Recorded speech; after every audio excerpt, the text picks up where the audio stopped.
Hey guys, and welcome back to the IroncladLion channel. In this 3-part series, we'll be taking a look at each of the Season 7 units, starting with the Sons of Fenrir. What I really like about all the Season 7 units is that they are all very unique. All of them have really good mobility, and their abilities make them stand out on the battlefield. In this video, we'll be looking at the Sons of Fenrir attributes, traits, abilities, recommended doctrines, veterancy lines, how to use them, and of course, battlefield examples. Right off the bat, we can see visually, these guys are thin, and, well, not armored. We'll see that represented in their unit attributes. What they do have though, is a decent health pool, quite a bit of slashing damage, and they are very, very fast. Looking at their formations, they have Dispersed, a very spread out formation, and Scatter. These guys are absolute savages, so don't adhere to organized formations. Going up to their traits, they have Lift, which describes how the unit is quite agile and has a rather high natural resistance to ranged damage. Featherweight, as the unit has very simple, light weapons, and almost no armor to speak of. This allows the unit to be very quick on their feet. They are a Northlander unit, and so have their leadership cost reduced by 10 during Season 7. Their negative trait is Undisciplined, which we can see in their formations that they do not adhere to traditional formations like other units. On to their abilities, which include Wolf's Leap, the signature Son's ability, which lets them leap over enemy units to get behind them. Beast, which gives them a huge damage boost and also reduces the cooldown of Predator for every kill. And then Predator, which gives them a rather large speed boost and a hefty resistance to range damage. Looking at their veterancy lines, the top path favors survivability, and the final level is Wolf Cubs, which has a damage and movement stacking passive. The bottom line is more damage focused, with the final level being Swift Step, giving Wolf's Leap an additional Predator effect. So for the Sun's Doctrines, you're not going to see me loading these guys with purple everything, because that's just unrealistic. What you'll see is the finest selection of green doctrines you can find around these parts. We've got Life, Slashing Damage, Slashing Penetration, the Wolf Doctrine, which is part of the unit quest, boosting both slashing damage and pen, as well as slashing defense. Great, aren't they? I picked them out myself. I'm going with these doctrines because slashing damage is what we want to focus on, with a little bit of extra health to boost survivability. I put the slashing defense on them just so they can deal with low tier melee units without taking any losses. Some people stack as many ranged damage reduction doctrines as they can, which you might think is the best thing ever, but in reality, the biggest threat to Suns aren't archers. It's usually other melee units, which is why I pick the doctrines I do. If you really wanted to juice them up, you could put on Breakthrough or Assassination doctrines, but since those don't grow on trees, we'll stick to our bargain bin doctrines. For veterancy lines, I went with the bottom line. The first standout level will be the Second Wind cooldowns, which with 3 levels will reduce Predator's cooldown by 6 seconds. Having Predator on a short cooldown will be crucial, as we'll demonstrate later. The top line Second Wind reduces Wolf's Leap cooldown by a total of 4 seconds, which might seem cool until you look back at the bottom and see that 2 levels on the bottom reduces Wolf's Leap by 6 seconds. Looking back at the top line, we've got a total of 4-second reduction on Beast. Now this, I admit, is very tempting, as Beast will be our primary damage ability, but just hang in there, we've got a reason for this. The top line also gives some cool range damage reduction bonuses, but we don't care about that, we get those naturally with our abilities. The final level for top is Wolf Cubs, which gives a stacking damage and movement bonus. After 3 hits, it totals 15% damage bonus and 6% movement bonus. This sounds nice on paper, but the Suns are all about burst damage and should avoid prolonged combat. By the time you build those stacks, the enemy unit should be dead. What stands out in the bottom line is Bloodletting, which boosts Beast damage by 6% total, and Impaler, giving Beast an additional bleed effect. These make Beast an incredibly powerful ability and give the Suns the burst damage they need to delete enemy units and heroes alike. Finally, Swift Step gives Wolf's Leap an additional Predator effect, boosting movement speed and range damage reduction alike. This is essential for closing the gap with the enemy, and I believe is more useful than Wolf Cubs. Let's take the Suns out into the training yard and see how they handle. First, their Dispersed formation, which is so dispersed one of our wolves, he's up there. Yeah, let's get him back down. Then we have Scatter, which will be our primary combat formation and is slightly more compact. Great, let's get our wolves some combat. First, we'll send our wolves out with Wolf Leap, which sends our sons charging into the enemy. Once they make contact, then they will leap over the first enemy unit hit, with a sick aerial A twist. This will put the sons right into the middle of the enemy formation, allowing them to cause chaos and tear apart the enemy from within. That was without using Beast. If we get the sons right into the enemy unit and then activate Beast, we'll see the enemy squad melt within seconds, much faster than attacking normally. We can then send the unit back to heal, and with their incredibly fast movement speed, they are back and ready to fight. We'll put all of these abilities together, but there is something important I want to highlight. When using Wolf Leap, you'll notice that Beast becomes grayed out and cannot be activated. By default, you'll have to wait for the entire Wolf Leap animation to finish before activating Beast. Since it could take the final son quite a while to leap, we don't want to wait for that. We can cancel the animation early by pressing V and giving the order to attack. We then see the Beast button light up and we can activate the ability much earlier.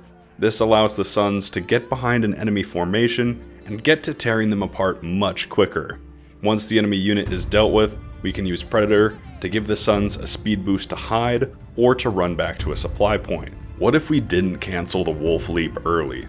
Here's what can happen. Not only is there a much longer delay before we can activate Beast, but several of the sons can end up running well past the enemy unit.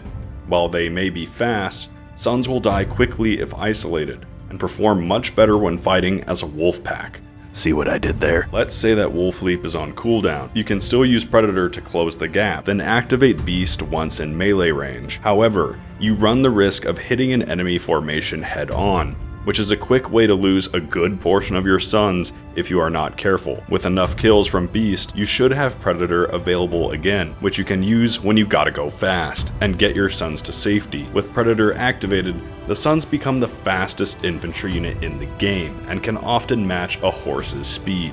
If you spot an undefended archer unit, it can sometimes be best to order the sons to attack from a distance.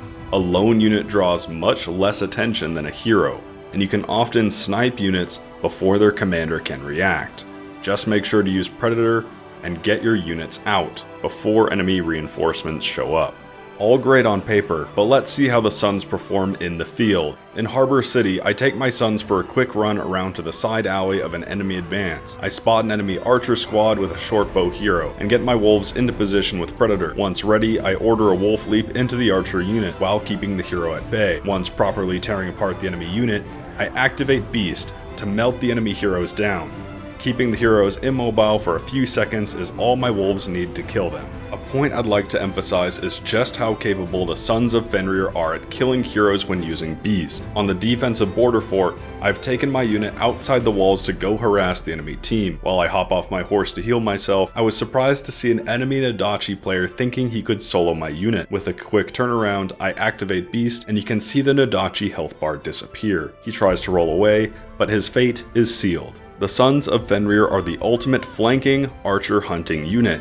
Here on the defense of Kuret Castle, we've spotted 2 bow units and take to the walls to attack them. They might see us coming, but we're so fast they won't have time to respond. We'll use Predator to move our wolves into position, and Wolf Leap once we have our angle.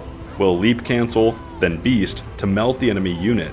A quick lockdown to the enemy hero, and all that's left are a few pikemen. With all the enemy units and heroes on the wall cleared, we'll send our sons back to the supply point. To make sure they take the safest path possible, we'll guide them along the wall before taking the stairs, and use Predator to make sure they get there promptly. Sons of Fenrir are fast, but how fast are they? Well, they're fast enough to pull off maneuvers like this one I'm about to do. Seeing an enemy Condottieri Guard squad coming down the stairs, I quickly start moving my sons around the opposite side of the building. Like a Looney Tunes cartoon, we chase the enemy unit around the building using Predator to give us the flanking speed we need. With no Wolf Leap needed, we activate Beast and tear the unit apart. So, Sons are primarily used as a flanking unit, but can also be utilized in a larger fight. Since they don't stand as tall as other units, it can be difficult for enemies to see them amidst a pitched battle. In this situation, we send our sons in, activate Beast, and let them do what they do best. With their fast movement speed, they can quickly hunt down enemy units and heroes. Once clear, we send them back to top up their health. Moments later, we catch a few enemy heroes outside the walls. The Suns still at the supply point, we tell them to rush over using Predator. Once nearby, we use Beast, and the enemy heroes start getting ripped off their horses. After 2 heroes are quickly slain, we see an enemy dual blade user trying to escape on horseback. While they made a very desperate attempt to jump across the river, we're able to knock them from their horse. They turn invisible, and while it might seem like the chase is over, we have a different idea. I like it when they run. Thinking that they were probably running back to the supply point to grab another unit, we mount up and follow them down. Sure enough, once we near the supply point, we run into the enemy dual blades. The Sons of Fenrir, however, love magic tricks, and they make the dual blades disappear. On the offense in Karat Castle, I've managed to sneak my wolves onto the final enemy point. Spotting a lone unit of longbowmen, I send the Suns out with Wolf Leap, while I stay on the point capping. The enemy hero doesn't notice their squad of archers getting eaten, and instead focuses me on the point. I bring my sons back to me to help me out with the enemy heroes. Even without Beast, they still can do a lot of damage if the enemy heroes stop moving. Bow heroes have almost no effect on the wolves, and get eaten alive quite quickly. We activate Predator to help the wolves chase down the faster heroes. Seeing reinforcements, I know my time is limited, but I also hate mauls, so we're not leaving just yet. Seeing Beast come off cooldown, I billhook the maul and let the wolves have a nice dessert. I really hate mauls. I try some last second maneuvers, but my fun was finally over. Our last example is actually our most recent, as I got this clip while I was making this video. I bring my sons around the back of the enemy team on Sun City and find an incredibly juicy batch of archers and oblivious heroes. We order the Wolf Leap and activate Beast as soon as they are in position. And I have to say, I've never seen such brutality. I thought I'd have to jump in sooner, but I mostly ended up watching. Reminder, this is a blue unit. I gave the order to hunt down the remaining bow heroes and activated Predator. After the cannon dismantle, I put the fleeing longbow in my crosshairs, and, well, the wolves weren't far behind. Out of the 3 Season 7 units, the Sons of Fenrir are the most difficult to use, but they are a very deadly unit in the right hands. They prefer open maps with lots of flanking routes, and especially like to feast on archers. Be patient when using them, and always be looking for opportunities to get around the backside of the opposing team. The Sons of Fenrir can kill or be killed in the blink of an eye. An incredibly underestimated unit, I wholeheartedly recommend getting them, and I hope you can enjoy them as much as I do.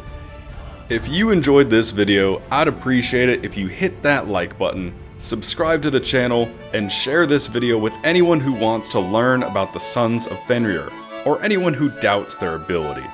While I'm a new content creator for Conqueror's Blade, I look forward to making more content weekly. Thanks for watching, I'm IroncladLion, and I'll see you in the next video. I really do hate mauls though.